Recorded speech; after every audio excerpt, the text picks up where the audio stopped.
الحمد لله رب العالمين الرحمن الرحيم مالك يوم الدين. إياك نعبد وإياك نستعين. اهدنا الصراط المستقيم صراط الذين أنعمت عليهم غير المغضوب عليهم ولا الضالين.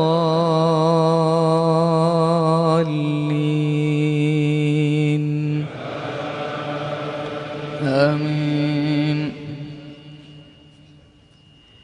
إن قارون كان من قوم موسى فبغى عليهم وآتيناه من الكنوز ما إن مفاتحه لتنوء بالعصبة أولي القوة إذ قال له قومه لا تفرح إن الله لا يحب الفرحين وابتغ فيما آتاك الله الدار الآخرة ولا تنس نصيبك من الدنيا وأحسن كما أحسن الله إليك ولا تبغ الفساد في الأرض إن الله لا يحب المفسدين. قال إنما أوتيته على علم عندي أولم يعلم أن الله قد أهلك من قبله من القرون من هو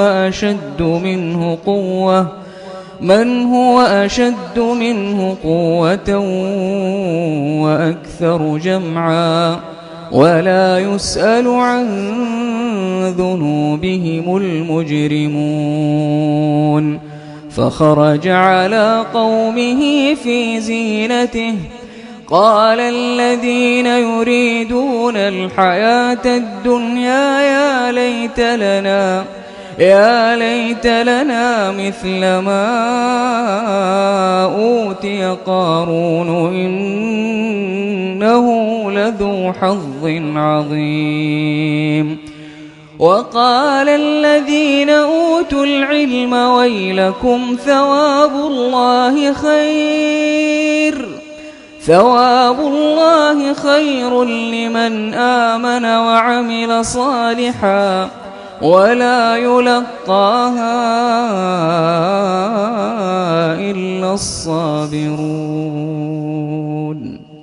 فخسفنا به وبداره الأرض فما كان له من فئة ينصرونه من دون الله وما كان من المنتصرين.